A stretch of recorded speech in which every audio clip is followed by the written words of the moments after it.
నమస్తే. రాష్ట్రంలో మార్పు వచ్చిన తర్వాత కాంగ్రెస్ పార్టీ అధికారంలోకి వచ్చిన తర్వాత 2 ఎన్నికలు జరిగినాయి. దేశవ్యాప్తంగా 7 విడతలుగా ఎంపీ ఎలక్షన్లో భాగంగా తెలంగాణ రాష్ట్రంలో ఎంపీ ఎలక్షన్ జరిగినాయి. ఆ తర్వాత పట్టభద్రుల ఎమ్మెల్సీ ఎలక్షన్ జరిగినాయి. దాంట్లో కూడా కాంగ్రెస్ పార్టీ గెలిచింది. సో ఎంపీ ఎలక్షన్ సంబంధించి బీజేపీకి 8 సీట్లు ఇచ్చిన తెలంగాణ రాష్ట్ర ప్రజలు, కాంగ్రెస్ పార్టీ అధికార పార్టీ కూడా 8 సీట్లు సమాంతరంగా ఇచ్చారు. సో ఎంఐఎం ఎట్లయినా ఒక సీట్ కైవసం చేసుకుంది అనుకున్నాం. సో అదే తరహాలో ఎంఐఎం హైదరాబాద్ని కైవసం చేసుకుంది. సో ఎంపీ ఎలక్షన్ల కంటే ముందు తెలంగాణ రాష్ట్ర వ్యాప్తంగా ఒక చర్చ జరిగింది. ఎంపీ రిజల్ట్స్ తర్వాత తెలంగాణ రాష్ట్రంలో పెద్ద ఎత్తున రాజకీయ పరిణామాలు మారబోతాయన్న చర్చ జరిగింది. నిజంగా రాజకీయ పరిణామాలు ఏమైనా మారబోతా ఉన్నాయా? కాంగ్రెస్ పార్టీ ఫెయిల్యూర్ వల్లనే 8 సీట్లకు పరిమితమైందా? ఇవన్నీ అంశాలపైన మాట్లాడదాం. ముఖ్యంగా బీఆర్ఎస్ పార్టీ ఇంకేమన్నా మిగిలే అవకాశం ఉందా, లేకపోతే మళ్ళీ ఊపిరి పోల్చుకునే అవకాశం ఏమైనా కనిపిస్తూ ఉందా? ఇవన్నీ అంశాలపైన మాట్లాడదాం. మనతో పాటు తెలంగాణ ఉద్యమకారుడు, కాంగ్రెస్ పార్టీ సీనియర్ నాయకులు కపిలభాయ్ దిలీప్ కుమార్ గారు మనతో పాటు ఉన్నారు. సార్ నమస్తే. నమస్తే సార్, ప్రశాంతంగా ఉన్నట్టున్నారు. అయిపోయింది, ఎలక్షన్ హడావిడి అయిపోయింది కదా. నేను ఎలక్షన్ మేనేజ్మెంట్ కమిటీకి కన్వీనర్ ఉంటాను. అవునవును అవును 17 పార్లమెంట్ సెగ్మెంట్స్కి. తర్వాత దాన్ని ఇంకొక 10 రోజులు పొడిగించి తీన్మార్ అనేది కూడా ఇన్ఛార్జ్ పెట్టారు. సో అందువల్ల 15 డేస్ విగరస్గా అన్ని సెగ్మెంట్లు తిరగాల్సి వచ్చింది, రిపోర్ట్ ఇవ్వాల్సి వచ్చింది, ఇంటర్మ్ రిపోర్టు. సో యాక్టివిటీ అప్పుడు బాగానే ఉండే. మీరు అన్నట్టు అది అయిపోయినాక కాస్త ప్రశాంతంగా ఉన్నారు, రెస్ట్లో ఉన్నారు. ఊహించారా సార్ 8 సీట్లకే పరిమితం అవుతుంది కాంగ్రెస్? నేను ఆల్రెడీ రిపోర్ట్ ఇచ్చిన, ఇంటర్మ్ రిపోర్టు దాదాపు 10 రోజుల ముందే ఇచ్చిన. మనం 8 గెలవబోతున్నాం అని. 8 గెలవబోతున్నారు రైటింగ్లు ఇచ్చిన సీఎంకి. అంటే మీరు చెప్పిన తర్వాత కూడా పార్టీ 14 సీట్ల పైన హోప్స్ పెట్టుకున్నట్టున్నారు. లేదు, నేను రిపోర్ట్ ఇచ్చిన తర్వాత సీఎం దాన్ని 9 నుంచి 12 అన్నాడు, మొదలుపెట్టాడు. అంతకుముందు 14 అన్నాడు. నేనేమన్నా అంటే 9, 7 or 8 అన్నా. అప్పటి నుంచి ఆయన 9 అనడం మొదలుపెట్టాడు. సో ఆయనకు అర్థమైంది అది. బట్ అందులో మీరు రాసిన దాంట్లో ఏంటంటే 8, 9 అనుకుంటూ 5 కాన్స్టిట్యున్సీస్లో నెక్ టు నెక్ అంటే పోల్ మేనేజ్మెంట్ చేయాలన్నాం. పోల్ మేనేజ్మెంట్ చేస్తే కొన్ని రిజల్ట్స్ అటు ఇటు మారుతాయి. ఫర్ ఎగ్జాంపుల్ మహబూబ్నగర్, అది మనకు పోల్ మేనేజ్మెంట్ కరెక్ట్ చేస్తే పోయే సీటు కాదు, ఓన్లీ 3000 దీంతో పోయింది మనకు. Even Adilabad correct proper poll management చేస్తే అది కూడా పోయే సీటు కాదు. సో ఇట్లాంటి కొన్ని దాంట్లో ఆల్రెడీ సూచించాం మేము. సో ఈ పోల్ మేనేజ్మెంట్ చేయాలని. అవతల వాళ్ళు కూడా పోల్ మేనేజ్మెంట్ చేస్తారు కదా, ఇప్పుడు మనమే చేయం కదా, వాళ్ళకు కూడా తెలుస్తుంది. సో వాళ్ళు పోల్ మేనేజ్మెంట్ చేస్తే అక్కడ మేము వెనక కాస్త ఒక అడుగు వెనకకున్నామో తెలియదు. ఆ కారణం చేత పోల్ మేనేజ్మెంట్ అనేది కొద్దిగా నెగటివ్ ఇంపాక్ట్ పడ్డది మా మీద. ఓకే. సో మీరు అనుకున్న ఫిగర్ రీచ్ అయినారు. ఎక్కడ ఫెయిల్యూర్ అయినారు మరి? ఎందుకు? అధికార పార్టీకి అంటే నేను రాసిన రిపోర్ట్లో చాలా క్లియర్గా ఏం చెప్పినా అంటే బీఆర్ఎస్ అనేది 38-39% ఓటు నుంచి డ్రాస్టిక్గా 10-15కి పడిపోయింది. పడిపోయిన ఓటు శాతం మేజర్ షిఫ్ట్ బీజేపీకి పోతుంది.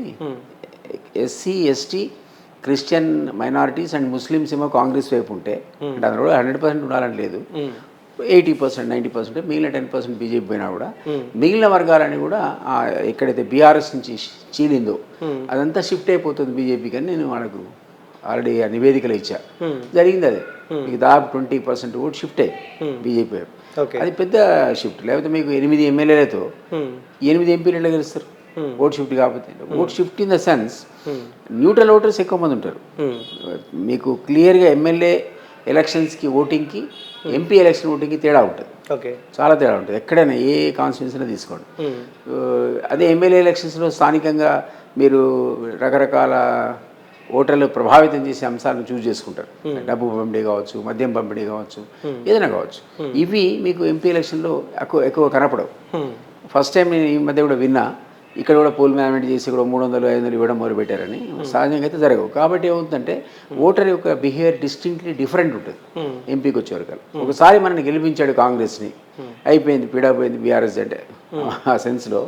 సో వాళ్ళు అయిపోయారు. ఇప్పుడు కాంగ్రెస్కి అధికారం అప్పచెప్పాం కాబట్టి ఇప్పుడు వేసే ఓటు ఇది కేంద్రానికి సంబంధించింది, దేశానికి సంబంధించిన ఆలోచించేటువంటి ఒక అవకాశం ఉంటుంది. ఆ కారణం చేత కొంత షిఫ్ట్ అవుతుంది. కొంత బీఆర్ఎస్ పోయింది, వాళ్ళకి వేసిన ఓటు వేస్ట్ కాబట్టి మనం ఎందుకు వీళ్ళకి వేయడం దండగాని ఆ ఓటు షిఫ్ట్ అయ్యేటువంటి అవకాశం ఉంటుంది. ఇట్లాంటి ఫ్యాక్టర్స్ ఏంటంటే కాంగ్రెస్ పార్టీ 100 రోజులలో 6 గ్యారెంటీలు అమలు చేస్తా అని చెప్పింది కాబట్టి ఆ 6 గ్యారెంటీలు పూర్తి స్థాయిలో ప్రజలకు అందుబాటులో రావట్లేదు కాబట్టి సో కొంత వ్యతిరేకతోటి రిజల్ట్స్ డెఫినెట్లీ దాని ఇంపాక్ట్ కూడా ఉంది. మీరు అన్న దాంట్లో అనుమానమే లేదు. 6 గ్యారెంటీస్ మేము అనుకున్న పద్ధతిలో, అనుకున్న స్థాయిలో, అనుకున్న నిర్దేశించిన సమయం లోపల చేసి ఉంటే దాని ఇంపాక్ట్ వేరే ఉండేది. కానీ కొంచెం దాన్ని సాగదీసుకుంటూ చివరి వరకు వచ్చి ఒక 5 చేసి మిగిలింది మేము ఆగస్ట్ 15 లోపల చేస్తాం ఆ రోజు కూడా అని చెప్పి దీనివల్ల ఏమైందంటే దాని నెగిటివ్ ఇంపాక్ట్ మా మీద పడ్డది. పబ్లిక్ కూడా ఇదేంటి అప్పుడేమో తొలి సంతకం పెడతా అన్నారు, ఇప్పుడు ఆగస్ట్ 15 అంటున్నారు. ఇట్లాంటి చర్చలు. 5 హామీలు ఇంప్లిమెంటేషన్ స్టార్ట్ అయినా 6వ హామీ అయితే మొదలే పెట్టలేదు. సో దీని ఇంపాక్ట్ చర్చ పబ్లిక్లో ఉన్నదన్నమాట వాస్తవం. దాని ప్రభావం కూడా 1 or 2% ఓట్ల మీద వచ్చింది. అది బట్ రైతు బంధు ఉంది అనుకుందాం, అది అందరికీ సార్ పాత లిస్ట్ ప్రకారం 100 ఎకరాలు అడిగిపోయింది, 10 ఎకరాలు పోయి 5 ఎకరాలు పోయింది. అయినా కూడా కొంచెం లేట్ అయింది, 2 days ముందు పడ్డది. ఇంకా అది కూడా కొంత సేవ్ చేసింది మమ్మల్ని.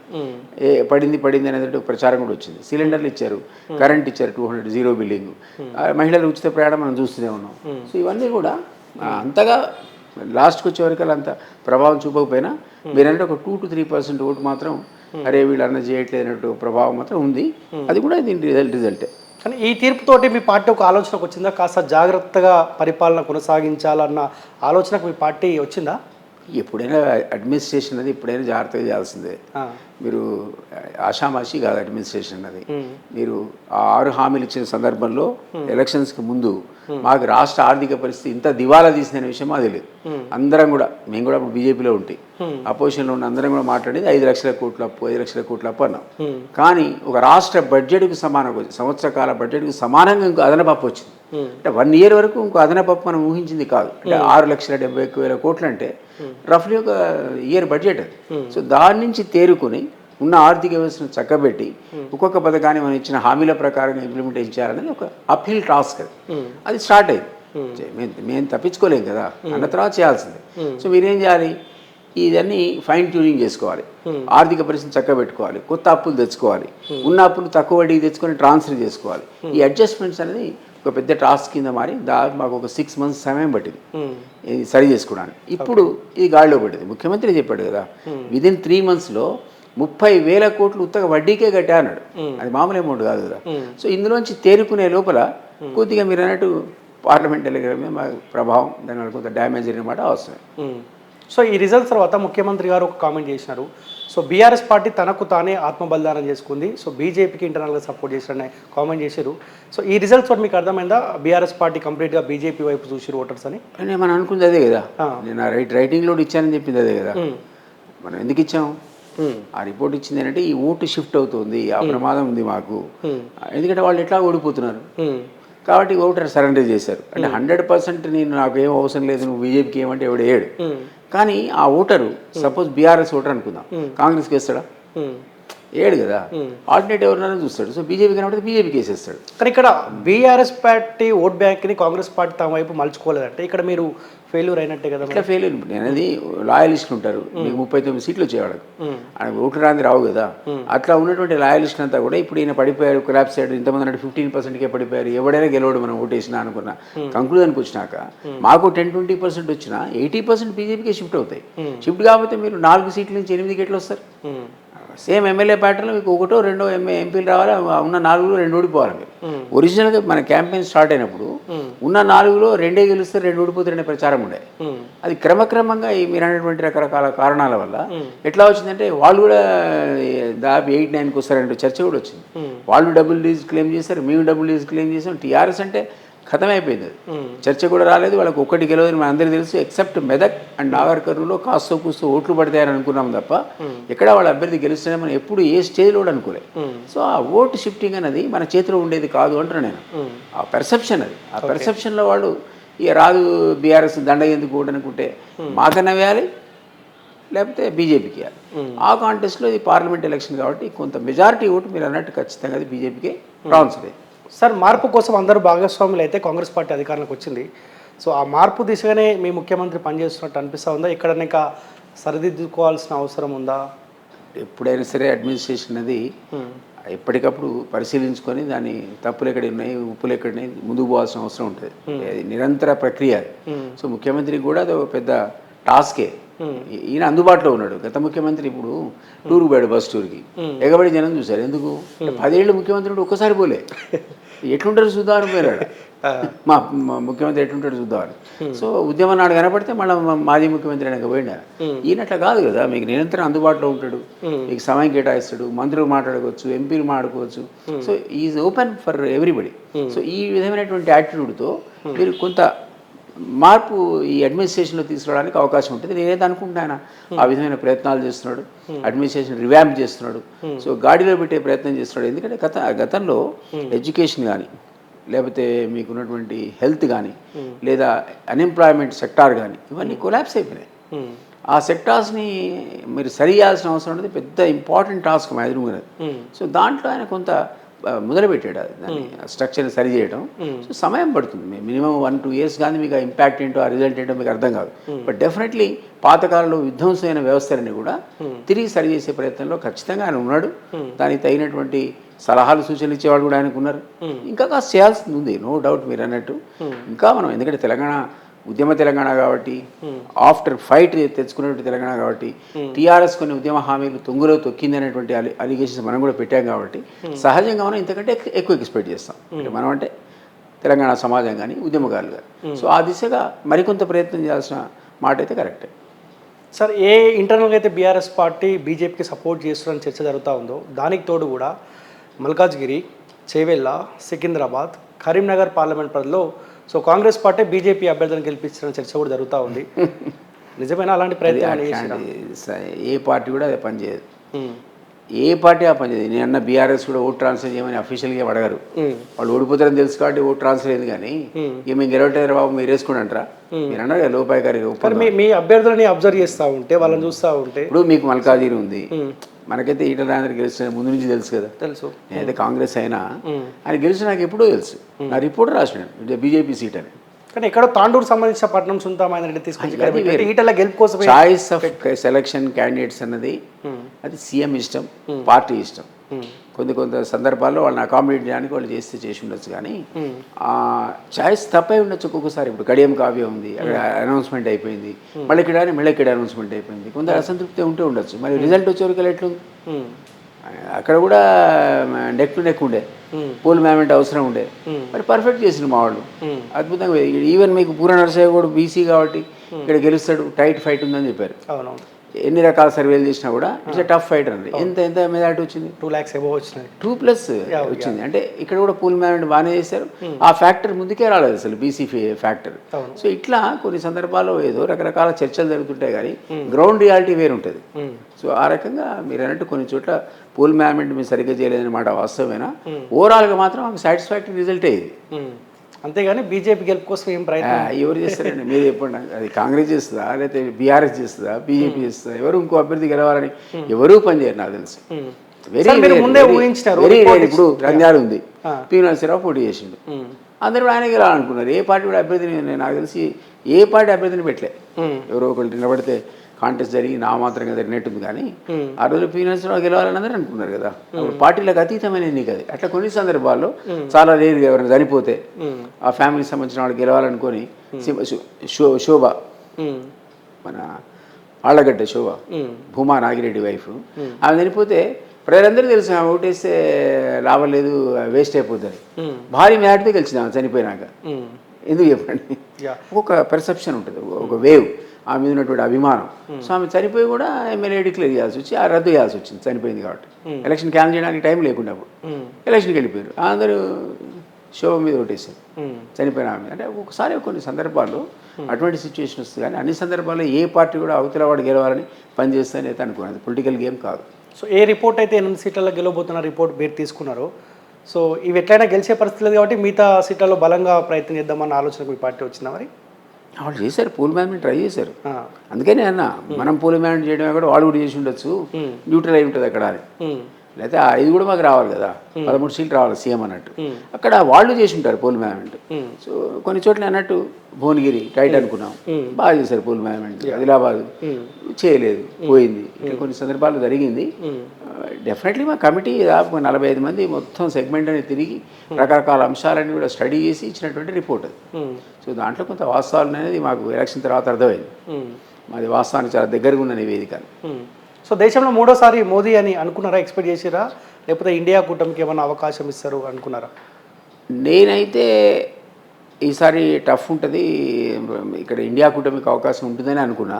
ఎందుకంటే 3rd టర్మ్ కాబట్టి యాంటీ ఇన్కంబెన్సీ ఉంది, గతంలో ఉన్నటువంటి వేవ్ లేదని నేను చాలామంది కూడా చెప్పా. వాళ్ళు అబ్కి బార్ 400 పార్ కాదు 200 పార్ కావడమే కష్టం అని. నిజంగా కూడా వాళ్ళు అబ్జల్యూట్ మెజారిటీకి రాలే, 240 దగ్గర ఆగారు. సో 240 వస్తాను కూడా చెప్పినాడు ఒక ఛానల్లో, 240 250 మధ్యనే వస్తాయని. కానీ మాకు మధ్యప్రదేశ్ కానీ రాజస్థాన్ కానీ ఛత్తీస్గఢ్ కానీ ఇట్లాంటి స్టేట్స్లో కనీసం ఓ సగం సీట్లు వస్తే అసలు అధికార మార్పిడి జరిగి ఉండేది. అబ్జల్యూట్లీ జీరో అయిపోయినాయి ఆ రాష్ట్రాలు. సో అందువల్ల మాకు ఊహించిన దానికంటే పెద్ద దెబ్బ తగిలింది. బట్ పవర్ఫుల్ అపోజిషన్ క్రియేట్ అయింది, డిపెండెంట్ గవర్నమెంట్ వచ్చింది. ఎప్పుడైతే డిపెండెంట్ గవర్నమెంట్ ఉంటుందో నిర్ణయాలు ఏకపక్షంగా ఉండవు. ఇప్పుడు నువ్వు కామన్ సివిల్ కోడ్ తేవాలంటే అది ఈజీ కాదు. ఆర్టికల్ 370 లాంటిది పట్టుకొచ్చి మళ్ళీ రద్దు చేస్తా అంటే నడవదు. సో ఇది అప్పుడేమో బ్రూటల్ మెజారిటీ అంటారు దాన్ని. ఆ బ్రూటల్ మెజారిటీతో వాళ్ళు ఏదంటే అది చేసి పడేశారు. అపోజిషన్ కేరోడు వేయలేదు, మాకు ప్రతిపక్ష హోదానే లేదు. ఇప్పుడు అది కాదు కదా, పవర్ఫుల్ అపోజిషన్ ఇప్పుడు. సో ఇప్పుడు చాలా ఆచితూచి వాళ్ళు నిర్ణయాలు తీసుకోవాల్సి వస్తుంది, చర్చించాల్సి వస్తుంది. కొన్ని సందర్భాల్లో అపోజిషన్ ఒత్తిడి కూడా లొంగాల్సి వస్తుంది. సో ఈ రిజల్ట్స్ తోటి మూడోసారి మోదీ రావడంతో ఈ పార్టీ తెలంగాణ రాష్ట్రంలో సేఫ్ జోన్లోనే ఉందా, ఏమైనా ఇబ్బందికర పరిస్థితులు వచ్చే అవకాశం అనేది కనిపిస్తుందా? ఇప్పుడు మోడీ అమిత్ షా అనేది డెడ్లీ కాంబినేషన్. ఈ దేశంలో చాలా ప్రశాంతంగా ఉన్న 8 గవర్నమెంట్ గులగొట్టారు. అలా పనే అది. పొద్దున్న లేస్తే ఎక్కడ పొగబెట్టాలో చూస్తుంటారు. సో మాకు కూడా పొగబెట్టరే గ్యారంటీ లేదు, జరగచ్చు. సో మేము కాపాడుకోవాలి మమ్మల్ని మేము. అందుకనే మా వెంకటరెడ్డి గారు అన్నాడు కదా, 20 మంది టచ్లో ఉన్నారండి. ఆ టచ్లో 20లో 10 మంది తీసుకున్నాం అనుకో, స్టెబిలిటీ వస్తుంది కొంత. సో ఆ ప్రయత్నాలు ఖచ్చితంగా చేస్తాం, అది జరగాల్సిందే కూడా. ఓకే. సో బీజేపీ ఆ ప్రయత్నం చేయకుంటే మీరే ముందస్తు అదే ప్రయత్నం చేస్తారు. మరి ఇప్పుడు ముందు మనం కాపాడుకుంటేనే మిమ్మల్ని కాపాడుతాం కదా. సో మాకే సెక్యూరిటీ లేకపోతే మీకేం సెక్యూరిటీ ఇస్తాము? సో ఆ సెక్యూరిటీలో భాగంగా ఈ పార్టీ నుంచి తీసుకోవాల్సిన ఒక నెసెసిటీ క్రియేట్ అయింది అక్కడ వాళ్ళ వల్ల. ఇక్కడ లక్ష్మణ్ లాంటి సీనియర్ నేత, మరి ఆయన డబుల్ ఇంజిన్ సర్కార్ వస్తుంది తెలంగాణ అంటాడు. ఎట్లా వస్తుంది చెప్పండి మీరు? 8 మంది ఎమ్మెల్యేలతో డబుల్ ఇంజిన్ సర్కార్ వస్తుందా? అంటే ఏదో కుట్రలు జరుగుతున్నట్టే కదా. మహారాష్ట్రలో ప్రశాంతంగా ఉన్నట్టు గెలిచి పారేసిండు, అవునా కదా? అవును. కానీ కొంత మీ పార్టీ వాళ్ళు బీజేపీ తోటి కొంత టచ్లో ఉంటేనే వాళ్ళు ఆ తరహాలో కామెంట్ చేసే అవకాశం ఉంటుంది కదా. మా దగ్గర నుంచి అధికారంలో ఓడిపోతాడండి, అధికారంలో ఓడిపోడు. బీఆర్ఎస్తోనే సంప్రదింపులు జరుగుతూ అంటే వాళ్ళని ఎన్ బ్లాక్ తీసుకునే ప్రయత్నం చేస్తుంటారు. ఆ బ్లాక్ ఏమన్నా వాళ్ళు పోయి సరెండర్ అయిపోతే 39 + 8 46 అవుతే అప్పుడు వాళ్ళు ఏమన్నా ఇక్కడ కూడా చిచ్చుపెట్టి 20 మంది తీసుకునే ప్రయత్నం చేస్తారు తప్ప అదర్వైజ్ జస్ట్ అధికారంలో ఉన్నాడు ఎప్పుడు కూడా. మనందరం చూస్తున్నాం కదా, కేసీఆర్కి ముందు 63 వచ్చినాయి, అది 83 పోయినాయి. అందరినీ లాక్కున్నాడు, ప్రతి ఒక్కరు పరిగెత్తినాడు అధికారం ఉందని. సో ఇప్పుడు నెక్స్ట్ టైం కనుక 83 వచ్చినా మళ్ళీ 100 మంది దాకా తీసుకోండి అందరినీ. అది ఆ పని నిరంతరంగా కొనసాగించిండు ఆయన. దేనికోసం? ఇట్లాంటి ప్రమాదాల కోసం. ఓకే. సో ఇప్పుడు ఈరోజు డెమోక్రసీలో ఈ పని తప్పు అనడానికి కూడా అవసరం లేనటువంటి ఎగ్జాంపుల్స్ పెట్టిపోయాడు. సో మీరు సేఫ్ జోన్ ఉండడానికి ఎవరన్నా దగ్గర తీసుకో, మీరు చెప్పండి, ఉండాలా వద్దా సేఫ్ జోన్లో? అంతే. ఆపోజిట్ పర్సన్ ఎవరా ఆబ్జెక్టివ్ అన్నది మన సేఫ్టీ. మన సేఫ్టీ ఉంటేనే ప్రజలకు సేఫ్టీ. అంతేగాని మేము విడిపోయి తన్నుకొని గవర్నమెంట్ కూలిపోయి మళ్ళీ 2 ఏళ్ళకి ఎలక్షన్ వస్తే అది ఎవడు కోరుకుంటాడు ఈ దేశంలో? ఇంత కాంప్లికేటెడ్ ఎలక్షన్స్లో ఎలక్షన్ అంటేనే న్యూసెన్స్ అయిపోయాయి. డబ్బు ఖర్చు, విపరీతమైన మద్యం ప్రవాహం, డబ్బునోడు తప్ప అసలు నామినేషన్ చేయడానికి ఎవడు పనికేరాడు. ఇట్లాంటి వాతావరణంలో మళ్ళీ ఎవడు కోరుకుంటాడు ఎలక్షన్ రావాలని? కాబట్టి సేఫ్టీ కోసం అవసరమైతే ఖచ్చితంగా తీసుకుంటాం. యా సార్, కేసీఆర్ పరిస్థితి ఏంది? ఆయన 70,000 పుస్తకాలు చదివిండు. ఆయన 70,000 పుస్తకాలు చదివిండు కావచ్చు కాక, కానీ మీరు కేసీఆర్ దగ్గర నుండి చూసిరు, చదివిరు ఆయనని. ఏం సార్ కేసీఆర్? నేను ఆయన దగ్గర 6 సంవత్సరాలు ప్రైవేట్ సెక్రటరీ పనిచేసిన, ఒక్క పుస్తకం చదవగా చూడలేదు. మరి ఆ 70,000 ఒకవేళ కేసీఆర్ 70,000 పుస్తకాలు చదివిండు అనుకుందాం, కానీ మీరైతే కేసీఆర్ని మొత్తం చదివేసినారు కదా. నేను మీకు విషయం చెప్తా, ఆయన పుస్తకాలు చదవగా నేనైతే చూడలేదు. ఒక్క పుస్తకం కూడా ఆయన ఓపెన్ చేయగానే క్లోజ్ చేయగానే చూడలేదు. కానీ న్యూస్ పేపర్లు ఒక కట్ట 10 వేసుకొని ఈ మూల నుంచి ఆ మూల దాకా చదువుతాడు. ఈ ఆయనకు అలవాటు ఉంది. సో థరోగా చదువుతాడు, మామూలు కాదు. మీలాగా నాలా హెడ్లైన్ చూసేసి పక్క పెట్టడం కాదు, అన్నీ చదివి మెమరైజ్ చేస్తాడు. మనం పోతే ఆ విషయాలు చెప్తుంటాడు మనకు, బాంబేలో ఇట్లయింది అంటాడు, లండన్లో అట్లయింది అంటాడు. ఆయనకు ఆ మెమరీ ఎక్కువ, ఎక్స్ట్రాడినరీ మెమరీ అవుతుంది. ప్లస్ పేపర్స్ అంటే మార్నింగ్ 8 o'clock 9 o'clock లేచి ఛాయ్ ముందు పెట్టుకుంటే టీలు తాగి 1 గంటకు 2 కానీ లేవాడు. ఆ లేచే టైంకల్లా మొత్తం కట్టంతా అయిపోతుంది పేపర్. సో అది నేను అన్ని పుస్తకాలు చదివినా, ఇన్ని పుస్తకాలు చదవడానికి బేసిస్ అది, ఆ నాలెడ్జ్. సో నేనేమంటున్నా, మీరు కేసీఆర్ని చదివేసినారు కదా, ఏం సార్ కేసీఆర్ పరిస్థితి ఏంది? మీకు ఏం కనిపిస్తుంది ఫ్యూచర్? కేసీఆర్ అనేవాడు ఖతం అయిపోయాడు పాపం, నో ఆప్షన్. ఇక లక్కీగా మొన్న 39 సీట్లు ఇచ్చినా మీరే అన్నట్టు ఆ 39 ఉండే పరిస్థితి లేదు. అయితేనేమో బీజేపీ కేసులు పెడుతుంది, లేతే కాంగ్రెస్ కేసులు పెడుతుంది వీళ్ళందరి మీద. అంతే. ఇప్పుడు ఇవంతా ఓన్ మీద కేసులు పెట్టి కల్చరే వచ్చింది కదా పాలిటిక్స్లో, ఎవడు బతకనీడే మనం. సో టీఆర్ఎస్లో నువ్వు ఉంటే అయితే కాంగ్రెస్ ద్వారా కేసులు ఎదుర్కోవాలా, లేకపోతే బీజేపీ ద్వారా ఎదుర్కోవాలా. ఎందుకు వచ్చిన పంచాయతీ అని వెళ్ళిపోరా వీళ్ళు అటో ఇటో. షెరో సగం తీసుకుంటారా మరి? నేను ఆ మాటలు అడిగాను. బట్ ఢిల్లీ పాలిటిక్స్లో ఇంట్రెస్ట్ ఉన్నాడు, లేదా ఈడీ కేసు ఉన్నాడు, సిబిఐ కేసు ఉన్నాడు, బీజేపీకే పోతాడు. లోకల్ కేసు ఉన్నాడు మా దగ్గరికి వస్తాడు. అంతే. ఇప్పుడు పరిస్థితి ఎట్లుందంటే ఎవరి మీద కేసులు చూసుకోవాల్సి వస్తుంది మనం. అంటే అట్లా దిగజారిపోయింది మన యొక్క కల్చరు, ఆ రకంగా దిగజారిపోయింది. పాలిటిక్స్లో నీతి నియమాలు ఎవడు అడుగుతున్నాడు అసలు? నీతి నియమాలు మన దగ్గర నరారాగరుడు ఉన్నాడు, 6 సార్లు 7 సార్లు ఎమ్మెల్యే. నేను ఒకసారి ఆయన బతికినప్పుడు ఆ దారిలో పోతుంటే మా గన్మని చెప్పిండు ఇదే ఊరంటే పోయినా, గుడ్ల పడుకున్నాడు ఆయన, షెడ్ ఆయన ఇల్లు, 6 times ఎమ్మెల్యే. మొన్న ఇక్కడ పేపర్లో మీరే గడ్డం నరసేన ఇల్లందు ఆయన సైకిల్ వేసుకొని స్టాండ్ వేసి కూరగాయలు కొనుక్కుంటాడు చేస్తాను. ఆయన 3 times 4 times ఎమ్మెల్యే. ఆ స్టాండర్డ్స్ ఎక్కడున్నాయి పాలిటిక్స్లో అంటున్నా. ఇప్పుడంతా నీ మీద ఏ కేసు ఉంది, ఈడియా, నీ మీద సిబిఐ ఉందా అని మాట్లాడుకునే పరిస్థితి. కానీ కేసీఆర్ కుటుంబం ఎక్కడ తప్పిదం జరిగిందో ఆ తప్పిదాలను కేసీఆర్ కుటుంబం వాళ్ళకు మీరు అన్నదానికి మీ క్వశ్చన్ కంప్లీట్ చేయండి. ఎక్కడైతే తప్పిదాలు జరిగినాయో ఆ తప్పులను సవరించుకుంటే మళ్ళీ కేసీఆర్ కుటుంబానికి ప్రజల దగ్గర అయ్యే అవకాశం కనిపిస్తూ ఉందా ఏమన్నా? అంటే మీరు ఇచ్చిన 6 గంటల విషయంలో కాస్త ఆలస్యం, ఏమన్నా జాప్యం జరిగితే సో మంచో చెడో కేసీఆర్ ఉంటే అయిపోతుండే అన్న ఆలోచన పబ్లిక్ వచ్చే అవకాశం ఉంటుందా? పాసిబుల్ అండి, పాసిబుల్. డెవలప్మెంట్ చూసి ప్రజలు ఓటేస్తారని అయితే అనుకో. డెవలప్మెంట్ చేయడం మీ బాధ్యత. ప్రజలు అట్లా అనుకుంటారు. నువ్వు ఓటుకు 5,000 ఇచ్చినా, డెవలప్మెంట్ చేసినా, నీ జేబులోకి ఇచ్చినా అనేటువంటి పరిస్థితి ఓటర్ దగ్గర వచ్చేసింది. అది వాళ్ళ రైట్ అనుకుంటున్నాడు. సో వాళ్ళు వేరే కారణాలు అన్వేషిస్తారు. వాళ్ళ దగ్గర ఆరగన్స్, ప్రజలకు దూరం కావటం, ఇష్టం వచ్చిన అవినీతి, ఎమ్మెల్యేలు, ఎంపీలు, మంత్రులు అందరు లూటీ చేసింది తెలంగాణ సమాజాన్ని. అది ఒక పెద్ద చర్చ. ఇది అన్ని వర్గాల ప్రజలు కూడా వీళ్ళ పీడ విరిడైతే బాగుండేటువంటి పరిస్థితి వచ్చి మాకు అధికారం వచ్చింది ఆ రకరకాల కారణాల వల్ల.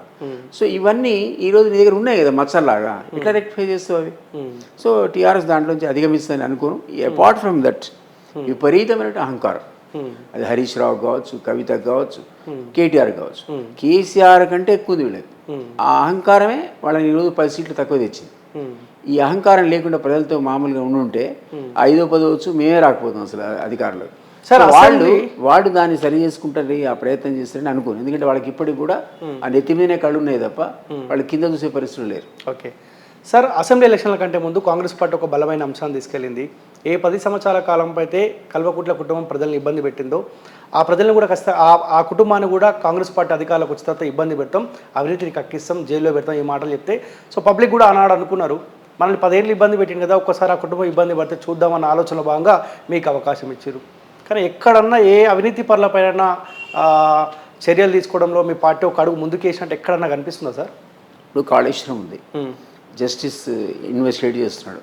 రేపొద్దున కేసీఆర్ చేయబట్టే డిజైన్ మారిందనో, లేదా కేసీఆర్ అనేవాడికి సంబంధించిన కంపెనీలకు 1000 కోట్లు ఇచ్చిందని ఓ రిపోర్ట్ వచ్చింది అనుకుందాం, యాక్షన్ ఉంటుందా ఉండదా?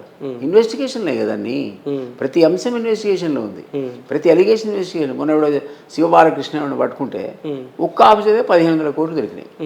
నిన్న మొన్న రిజిస్ట్రేషన్ శాఖ మీద పడ్డారు ఏసీబీ అధికారులు. అన్ని శాఖల మీద మీరు ఏసీబీ లిస్టు చూస్తే వాళ్ళు రోజుకో 10 మందిని వేసేస్తున్నారు లోపల. సో అవినీతి పడుతున్నారు, మీరు అబ్జర్వ్ చేస్తలేరు. ఇప్పుడు ఏంటంటే మీరు ఏమంటుంటే సెన్సేషన్ కావాలనుకుంటున్నారు. ఇప్పుడు కేసీఆర్ని అరెస్ట్ చేయాలి, రేపేమో కేటీఆర్ని అరెస్ట్ చేయాలి, ఎల్లుండి హరీష్ రావుని అరెస్ట్ చేయాలి. అది సాధ్యపడదు, సిస్టంలో సాధ్యపడదు. ఒక ఎవిడెన్స్, టెలి స్కామ్ ఉంది, ఆయనేమో నేను అధికారుల పై వాళ్ళు చెప్తేనే నేను ఇవన్నీ కూడా చేసిన, ఇది కాల్ రికార్డింగ్ కావచ్చు ఇవన్నీ అన్నాడు. కేసీఆర్ ఏమన్నాడు, ఎవడేవాడు గొట్టంగాడు 100 మందిలో వాడు అన్నాడు. అంటే నువ్వు 100 మందిలో వాడు ఎట తెచ్చిన వారా డాటా నీకు నువ్వు చెప్పని తెస్తాడా? రేపు పొద్దున స్టేట్మెంట్ ఇస్తాడు, ఈ డాటా నేను రాము గారిది తేకపోదును, కేసీఆర్ చెప్పిండు అంటాడు, పోతురా పోడా జైలుకి. ఇవన్నీ ఈ వ్యవహారంలో చూస్తా ఉంటే అల్టిమేట్గా అధికారులను ఏదో బలి చేసే ప్రయత్నం చేస్తున్నారని, అల్టిమేట్గా ఈ అధికారుల వెనుక ఒక పొలిటికల్ లీడర్ అయితే ఉన్నాడు కదా, వాళ్ళని ఎందుకు కాపాడే ప్రయత్నం చేస్తున్నట్టు ఏం చెప్తారు? నేనేమన్నా అంటే అధికారులు అనేవాళ్ళు ఓవర్ యాక్షన్ చేయకూడదు. అందుకనే ఒకప్పుడు సిస్టంలో న్యూట్రాలిటీ ఉండేది. ఎవరైనా అధికారంలో ఉన్న విషయం చెప్పేవాడు. ఒక మంత్రితో విభేదిస్తే సెక్రటరీ ఈ నిర్ణయాన్ని నేను ఒప్పుకోవట్లేదని ఫైల్ రావడానికి అవకాశం ఉంది, ఇప్పటికి కూడా రూల్ అది సీఎంకి పోతుంది.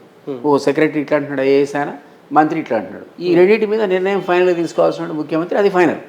ఆ దమ్మున వాడు ఒక ఆఫీసర్ని పెట్టాడు నాకు. ఒక బ్యాచ్ అంతనేమో వీళ్ళని బట్టి తిరుగుతుంది, వీళ్ళు పోగానే ఇంకో బ్యాచ్ వచ్చి వాళ్ళని బట్టి తిరుగుతుంది. ఎస్ సార్ అని జీహూదూర్ అనేటువంటి పరిస్థితులు కరెక్టరే కాళ్ళు మొక్కి ఎమ్మెల్సీ తెచ్చుకొని ఎంపీటీ కూడా తెచ్చుకున్నాక అధికారం వాడికి అసలు వెన్నెముక ఎక్కడుందండి? వ్యవస్థను పొలిటికల్ పార్టీసే వీక్ చేసినాయి, అన్నిటికంటే ఎక్కువ బీఆర్ఎస్ వీక్ చేసింది. తమ తాబేదారులుగా ఉన్న అధికారులకేమో పెద్ద పెద్ద పదవులు ఇచ్చి ఎవరైతే వాళ్ళకి వ్యతిరేకంగా ఉంటారో నిజాయితీ పరులు వాళ్ళందరికీ లూప్ లైన్ వేసారు. అకునూరి మురళి ఎగ్జాంపుల్ కదండి. అదేది ఆర్కే ఉంటుంది తారనాకర, కుర్చీ కూడా లేరు, టేబుల్ కూడా లేరు, కారు కూడా లేరు, అందులో వేసిన 4 ఏళ్ళు. ఆఖరికి ఆంధ్ర గవర్నమెంట్ తీసుకుపోతే స్కూల్ ఎడ్యుకేషన్ మీద బ్రహ్మాండమైనటువంటి మార్పులు తీసుకొస్తే ఒక మోడల్ అయింది అది.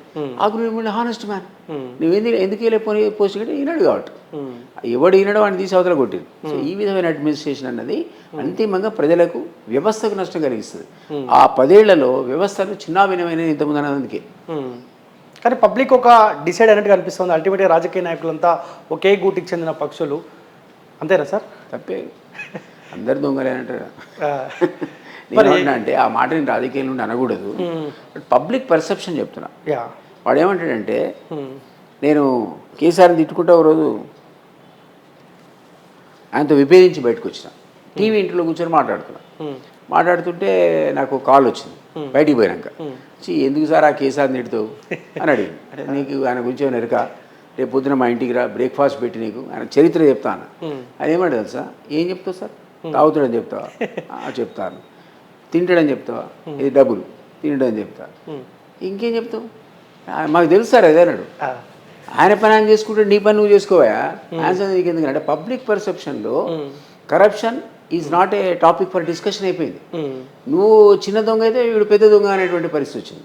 అది పర్సెప్షన్ మారాలి. అది మారాలంటే వ్యవస్థ చాలా పటిష్టంగా పనిచేయాలి, సమగ్రమైనటువంటి మార్పులు మనం తీసుకురావాలి.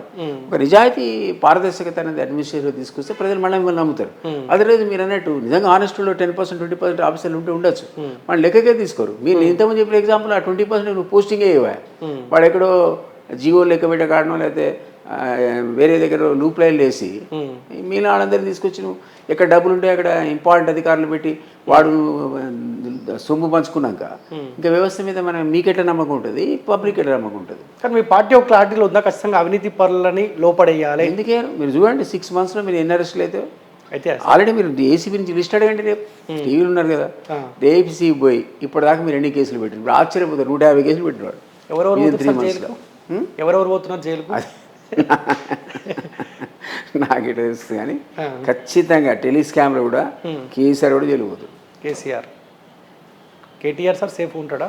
కేటీఆర్ మరి ఇన్స్ట్రక్షన్స్ ఇచ్చిండో, ఆయన రైటింగ్లో ఉందో ఆర్డర్ లేదు, కానీ ఈయన మౌఖికమైన ఆర్డర్ ఇచ్చే వ్యక్తి కదా. ఐజీ ఇంటెలిజెన్స్ ఉంటాడు, ఎవరికి పోయి రిపోర్ట్ ఇస్తాడు? సీఎం కూడా ఇస్తాడు. సీఎం అడుగుతాడు, నాకు ఈ డాటా కావాలి, ఈ డాటా కావాలి, పలానా దిలీప్ కుమార్ది నాకు ట్యాప్ చేసి పట్టుకరా ఫోను అంటే ఆయన కన్ఫెషనల్ స్టేట్మెంట్లో నాకు కేసీఆర్ చెప్తేనే రేవంత్ రెడ్డి గారి ఫోన్ ట్యాప్ చేసినా అన్నాడు అనుకుందాం. నెక్స్ట్ పోయి పడాల్సిందే కదా నువ్వు కేసీఆర్ మీద. సో అవన్నీ జరగబోతున్నాయి అంటున్నా నేను. ఓకే, సో ఆ క్లారిటీలో అయితే మీ పార్టీ ఉంది. డెఫినెట్లీ ఎవరిని వదిలిపెట్టాడు ఆయన. సీఎం అనేవాడు ఆయనే చెప్పుకున్నాడు, తొక్కి తొక్కి తొక్కి పైకి వచ్చినాడు, ఇంకెంతమంది తొక్కుతుడు కదా మనం. ఓకే సార్, పట్టభద్రుల ఎమ్మెల్సీ ఎలక్షన్స్ కూడా జరిగినాయి. మీరు గతంలో అదే అక్కడ నుంచి ఎమ్మెల్సీ కూడా మీరు పనిచేసారు. 2 times చేసి 2 times. ఊహించిరా తీన్మార్ మల్లన్న గెలుస్తాడు అనుకున్నారా? ఏమైనా ఇబ్బందికర పరిస్థితులు రాబోతున్నాయని? తీన్మార్ మల్లన్న నెంబర్ 1 లీడ్లో ఉంటాడు అనేది మేము అందరం ఎక్స్పెక్ట్ చేసినాం. కానీ ఫస్ట్ కౌంట్లో గెలవడం అనేది ఒక డౌట్ మాకుండే. ఎందుకంటే మేము జనరల్గా అక్కడ నేను కూడా ఇన్ఛార్జ్ ఉండే అన్ని జిల్లాలు తిరిగినప్పుడు ఎక్కడ ప్రెస్ మీటింగ్లో వాళ్ళు తీన్మార్ మల్లన్న బ్లాక్ మెయిల్ అంటున్నారు సార్ అన్నారు. అరే ఇది ఎక్కడ పంచాయతీ అని తీన్మార్ని అడిగినా, ఇది పబ్లిక్ ఓపెన్గా నువ్వు బ్లాక్ మెయిల్ అనే మాట మీడియా వాళ్ళు అడుగుతున్నారంటే తీన్మార్ మల్లన్న ఒక మాట చెప్పాడు, మంచి మాట చెప్పాడు. ఆయన ఏమనంటే, అన్న నాకు కూడా అడిగింది, ఇది కామెంట్స్లో వచ్చింది, నేనేమన్నా అంటే ఓపెన్ అప్పీల్ చేసిన ప్రెస్లో, ఒకవేళ నేను బ్లాక్మెయిల్ చేసి ఉంటే నువ్వు 10,000 ఇచ్చినావా, 1,00,000 ఇచ్చినావా, 5,000 ఇచ్చినావా, నాకు మెసేజ్ పెట్టు. ఎవరైనా ఒకళ్ళు పెడితే నేను అసలు విత్డ్రా అయిపోతా, విత్డ్రాల్ టైం అయిపోయినా సరే నేను కాంటెస్ట్లోకి వెళ్ళి ఉండా. అంత కావాలని నా మీద విషయం కక్కుతున్నారు, డబ్బులు ఇచ్చి పెయిడ్ ఆర్టికల్స్ వేసుకుంటున్నారు, యూట్యూబ్ ఛానల్ ప్రమోట్ చేస్తున్నారు, దానివల్ల ఈ నెగిటివ్ అంతా వచ్చిందని చెప్పిండు బాబు. అప్పుడు మాకు అర్థమైంది, మేము ప్రతి దగ్గర అదే చెప్పినాం, ఛాలెంజ్ చేస్తున్నాడు ఉంటే చెప్పండి. ఆయన ప్రశ్నించే గొంతుగా ఆ క్రమంలో కొంతమంది తిడితే తిట్లు ఉండొచ్చు, అది మనం కాదనిలేదు. ఆయనకు ఎంత పాపులారిటీ ఆ తిట్లు తెచ్చినాయో అంతే డ్యామేజ్ కూడా అదే తిట్లు తీసుకొచ్చినాయి. సో దాన్ని బ్యాలెన్స్ చేయడం వల్ల మాకు అర్థమైంది ఏంటంటే నా ఫస్ట్ కౌంట్లో కట్టబడాలి. బట్ నెంబర్ 1 ఉంటేనే అర్థమైపోయింది. ఇవన్నీ కింద ఎలిమినేషన్ స్టార్ట్ అయినాక వాళ్ళు కూడా తినవారు మళ్ళీ సెకండ్ ప్రిఫరెన్స్ థర్డ్ ప్రిఫరెన్స్ చేస్తారు కదా, ఆ వేసిన కారణం చేత ఆయన గెలుస్తాడు అనుకున్నాం. కాస్త ఎక్కువ టైం పడింది, 3 days. తీన్మార్ వలన మొదటి ప్రాధాన్యత ఓట్లనే భారీ మెజార్టీతో గెలిచేది ఉండే, కానీ కాంగ్రెస్ పార్టీలో కొంతమంది సపోర్ట్ చేసే ప్రయత్నం చేయలేదు అన్న చర్చ కూడా. నేనే చెప్తుంటే మీకు, మిమ్మల్ని తిట్టిండు నన్ను తిట్టిండు, వాడి మనసులో ఏముందో మనకేం తెలుసు. కానీ అన్ని సెక్షన్స్లో 3 జిల్లాల లోపల ఎక్సెప్ట్ మీకు జనగామును ఇంకోటి ఎక్కడ మన సూర్యాపేట తప్ప అంతా కాంగ్రెస్ ఉండేనా. అవును, నీకు ఏం కోపం ఉన్నా ముందు పార్టీ అభ్యర్థిని గెలిపించుకోవాలి కదా. సో అందరికి టార్గెట్లే పెట్టిరి, ఎవరికి వాళ్ళు తిరిగిరి, వాళ్ళు మీటింగ్లు పెట్టిరి, వాళ్ళు నీ నోట్లో ఏముంటే ఉంది పోయి నువ్వు బయటకైతే తిని వాళ్ళని గెలిపించమని అప్పీల్ చేసినావు కదా. ఎక్కడ కూడా వాళ్ళు శక్తి వంచన లేకుండా కృషి చేసిండ్రు. పార్టీ అభ్యర్థి నీకు నచ్చని నచ్చకపోయి, నాకే సీటు కావాలి నాకు ఉంటుంది, నాకు ఈ లేదు కాబట్టి నువ్వు ఆయన ఓడగొడతా అంటే ఎట్లా, అది పార్టీ కాదు కదా. సో తీర్మానం వల్ల గెలుస్తే విషయంలో మాకు ఎవరికి డౌట్ ఎందుకు లేదంటే అందరూ కూడా చిత్తశుద్ధితో పనిచేసిండ్రు. నెగటివ్ ఇదే నేను చెప్పింది, అది పెయిడ్ క్యాంపెయిన్. తీన్మార్ వలన గెలుపు కాంగ్రెస్ పార్టీకి ఏమైనా ఇబ్బందికరంగా మాకేముంటుంది, ఆయన ఎట్లా ఉండాల్సింది అట్లాంటి ప్రశ్నించే గొంతు అనేది ఉండాలి. ఆయన అక్కడ ఉండడం వల్ల సమస్యలు తీసుకొచ్చి ముఖ్యమంత్రికి కూడా డైరెక్ట్ యాక్సెస్ ఉంటుంది ఆయనకి. నాకు ఉండకపోవచ్చు, నేను మాజీ కాబట్టి, తాజా కాబట్టి ఆయన డైరెక్ట్ ముఖ్యమంత్రి దగ్గర పోతాడు, మంత్రుల దగ్గర పోతాడు. మీ సమస్య ఏమంటే డైరెక్ట్ చెప్పగలుగుతాడు కదా, వాయిస్ ఉంది కదా అతనికి, సమస్యల మీద అవగాహన ఉంది. అధికారం లేనప్పుడే అందరినీ ప్రశ్నించి పనులు చేసింది మనం క్యూ న్యూస్లో ఎన్ని చూసినాం. క్యూ పెట్టింది అసలు ఆయన ఆఫీస్ ముందు, వాడికి నాకు ఈ పని ఉంది అధికారం లేనప్పుడు. ఇప్పుడు అధికారమే వచ్చే చేతికి. సో అది ప్రజలకు ఉపయోగపడుతుందని అయితే అనుకుంటున్నాను. ఎందుకంటే ఆయన చెప్పిన ప్రకారం ఎవరి దగ్గర ₹1 తీసుకున్నట్టు వాడు SMS అయినా పెట్టరా, నేను వేసిన ₹1,00,000 కోపం అంటే పెట్టాలి కదా, అది కూడా రాకపోయా. మీరు ప్రయత్నం చేయలేదా సార్? నేను అడిగిన సీఎం గారు నా సీటు కావాలని అడిగినా, కానీ చాలా లేట్గా వచ్చిన కాంగ్రెస్లోకి. నేను వచ్చే టైం కల్లా సీఎం గారు ఏం చెప్పినంటే తీర్మానం మనకి ఈ సీట్ మేము ప్రామిస్ చేసినాం అన్నాడు. సహజంగా ఆయన అంతకుముందే అడిగి ఉంటాడు కదా, గతంలో పోటీ చేసి 10,000 ఓటుతో ఓడిపోయాడు. సో డెఫినెట్లీ ఆయన క్లెయిమ్ కరెక్టే. సో ఆ టైంలో అడిగితే చెప్పింది నాకు ఇట్లా ఆల్రెడీ ప్రామిస్ చేసినామని. సహజంగా కూడా నేను విత్డ్రా అయిపోయాను. సో కపిలవాయి దిలీప్ కుమార్ గారిని తెలంగాణ ఉద్యమకారుడు, మాజీ ఎమ్మెల్సీగానే చెప్పుకోవాలా, లేకపోతే కాంగ్రెస్ పార్టీలో మీలాంటి వాళ్ళకి ఏమన్నా గౌరవం దక్కే అవకాశం ఉంటుందా పదవి రూపంలో? ఎట్లా చెప్పగలుగుతాం మనకి. ఇప్పుడు ఉన్నటువంటి సీనియర్లు నాకంటే సీనియర్ ఆ పార్టీ కాదు, నాకంటే సీనియర్ ఉన్నారు, ఏ పదవి లేని వాళ్ళు. సో మనం చెప్పలేము, క్యాపబిలిటీ కూడా ఉంటుంది ఒక్కో సందర్భం. నేను యాక్చువల్లీ సీఎంని అడిగిన, ఇప్పుడు ఈ రొటీన్గా నాకు ఈ చైర్మన్ నాకు అవసరం లేదు, ఢిల్లీలో మీరు నన్ను స్పెషల్ రిప్రజెంటేటివ్ గవర్నమెంట్గా పెట్టండి, ఒక పోస్ట్ పొలిటికల్ జితేందర్ రెడ్డికి ఇచ్చేసిండు, 2వది IAS, 3వది IPS, 4వది IFS. నాకు ఆ ఎలిజిబిలిటీ ఉంది IFS కేటగిరీలో. ఈ కోఆర్డినేషన్ వల్ల రాష్ట్రానికి సంబంధించిన పథకాలన్నీ కూడా కేంద్రంలో కోఆర్డినేట్ చేసి డబ్బులు తెచ్చేటువంటి పని అది. సో అది పొలిటికల్ బ్రెయిన్గా సరిపోదు, అడ్మినిస్ట్రేటివ్ బ్రెయిన్ కూడా కావాలి. సో ఈ 3 కేటగిరీలో పెట్టేప్పుడు ఒక IAS, ఒక IPS నన్ను కూడా పెడితే మీకున్న పొలిటికల్ తనతో కలిసి మీ నలుగురం కలిసి రాష్ట్రానికి కావాల్సిన నిధులు తీసుకొచ్చేటువంటి సత్తా మాకుంది. కానీ ఏమంటే అన్నాడు అసలు నాకు నలుగురు పెట్టచ్చు తెలియదు, మీరు చెప్తే అర్థమవుతుంది, అట్లుంటప్పుడు మీరు డెఫినెట్గా కన్సిడర్ చేస్తాను. నేను హోప్ చేస్తున్నా, నాకున్న మీరు ఇంతకుముందు అన్నట్టు ఇటు స్టేట్ల అనుభవం ఉండే, సెంట్రల్ అనుభవం ఉండే, పొలిటికల్ అనుభవం ఉండే, ఇవన్నీ కూడా రాష్ట్రానికి నిధులు తీసుకురావడంలో ఉపయోగపడతాయనేది నా నమ్మకం. సీఎం వాడుకుంటా అంటే మరి ఆల్రెడీ చెప్పాము, ఎగ్జామిన్ చేస్తాడు, అటువంటి పోస్ట్ ఇస్తే నాకు యూజ్ అవుతుంది. లేదా ఊరికనే ఎక్కడో చైర్మన్షిప్ ఇస్తే ఈ అన్ని పైరవీలు చేసుకుంటూ కాదు, మనకి ఎందుకు వచ్చిన పంచాయతీ.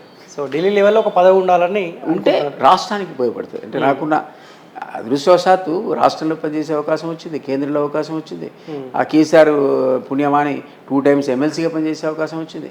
పొలిటికల్ అండ్ అడ్మినిస్ట్రేషన్ కదా, సో ఇది చాలా రేర్గా ఉంటుందా రెండు కలిపి. సో అది రాష్ట్రానికి ఉపయోగపడుతుందని నా అభిప్రాయం. సీఎం ఏమనుకుంటే మనకేం తెలుసు. సార్ మీరు కేసీఆర్తో పాటు కలిసి పనిచేశారు కాబట్టి, దగ్గరుండి పనిచేశారు కాబట్టి, ఇప్పుడు బీఆర్ఎస్ పార్టీ ఉన్న పరిస్థితి చూస్తూ ఉంటే ఎప్పుడన్నా మీకు బాధ అనిపించిందా? అరే స్వయంకృత అపరాధం. ఎన్నో మీటింగ్లో ఎన్నో టీవీలలో చెప్పాను నేను. వీళ్ళు చాలా అహంకార ధోరణితో పోతున్నారు.